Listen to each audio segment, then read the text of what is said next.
Now's the best time for new members to try AOL.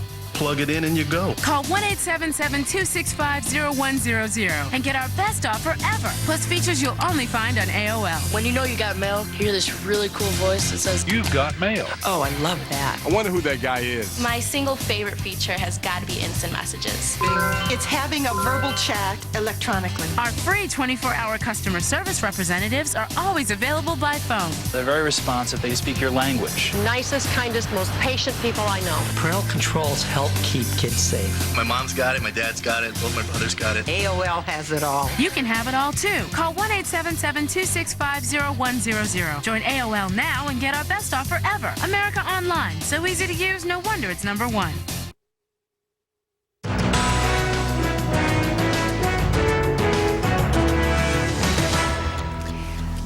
Just about a half minute before the markets open. Let's go to Leon Harris for the latest news alert. All right, here's a quick look at it. Topic of news alert, rather grim story. 71 people have been killed, more than 50 of them children, in the mid-air collision of two big jets over the German-Swiss border. A Russian jetliner and a cargo plane collided at 36,000 feet and crashed. Officials believe both planes were equipped with collision avoidance devices. Congress has reportedly decided to put off an overhaul of the CIA and the FBI. The Washington Post reports that the overhaul is on hold until lawmakers establish a cabinet-level Department of Homeland Security. The paper says the change of plans has the backing of the White House.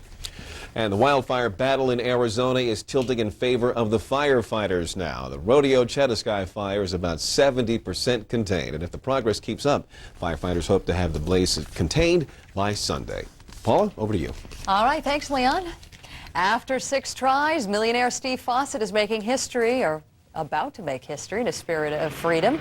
Fawcett was hoping to end his trip right where it began in Australia, but winds have pushed him a little bit off course. CNN's Jeff Flock is at Fawcett's Mission Control Center in St. Louis. Jeff, will he make it?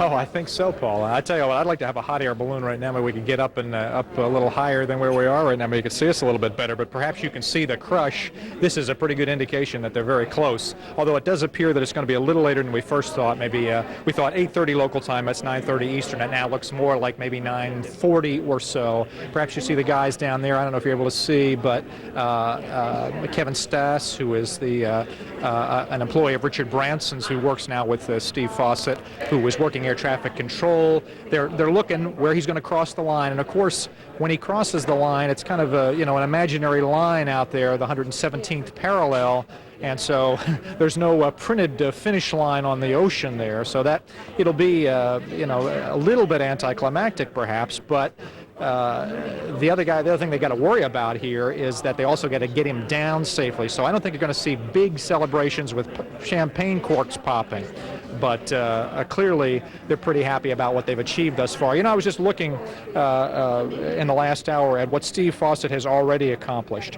which is 5 solo around the world attempts, the longest solo flight already, the longest duration already, the first balloon crossings of Asia, Africa, Europe, South America.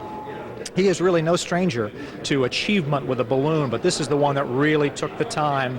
As we said, 5 earlier attempts, all of them, disappointing. And I don't know, Bill, if you're able to see, I don't know if you can see Bert Padelt, he's the guy with the bald head. I don't know if you're able to see him, Bill. He has been on with Steve, and I'm not sure who he's talking to there right now, but he was the last to communicate with Steve, and he said that Steve Fawcett very, very tired. Went through some weather overnight. It's been 12 days, almost 13 days. It's been a real tough go of it for him, and there's going to be some rush once he finally gets across the line. But Bert told me that what he would do as soon as he got across is that he was planning to go to bed. That was going to be his way of celebrating, because he's got several more hours before he gets to touchdown. He breaks the record and completes the circumnavigation, but then he's got to get to safe ground, and he's nowhere near ground right now. He's got to get farther to the north, somewhere in Australia, and at this hour, Paula, we don't know where he's going to end up, and he might not come down until later this evening. That is the latest from here. We are keeping an eye on it. Back to you. It's incomprehensible to even imagine the level of fatigue this guy feels, particularly after battling all those winds over the Indian Ocean. I mean, how worn out is he at this juncture? Well, he's very worn out because he's only getting, cat naps and, 12 days. You can imagine, none of us do great without sleep, but that's one problem. And of course, he's breathing oxygen when he's up high. He's not eating particularly well. Bathroom facilities are not the plushest in the world. This is a really tough thing. And as Richard Branson told us, Steve Fawcett may be the only guy who could have accomplished this. 5 tries and what it takes in terms of human discomfort. He's just tenacious, which is amazing for a guy who's made millions and is a millionaire futures trader in Chicago. So he's really done something here, or almost done something here, Paula. Well, we are going to come back to you when he crosses that magic line, once again acknowledging that will happen well in advance, of course, of his landing somewhere. We don't know where that's going to happen, so Jeff will come back to you when you get the magic word that he has indeed made history here. Thanks, Jeff. Appreciate it. Coming up next, he brings new meaning to the term political underdog. And who would that be, Leon? This is going to be our guest coming up in just a few minutes here. We're talking about Percy. He's a write-in candidate for the GOP congressional nomination in Florida. Seriously, this is his picture. You gotta be kidding. Who's he running against? He's running against Katherine Harris. Does that name sound familiar? Oh, boy. No relation. What a country this is, You got it. And we're going to have more on this coming up in just a bit. Don't go away. Hi, I'm Keith Hernandez. And I'm Walt Clyde Frazier. What a marvelous night for the action. Let's go to the play-by-play. Oh, there's Mr. Graybeard approaching Miss Hottie.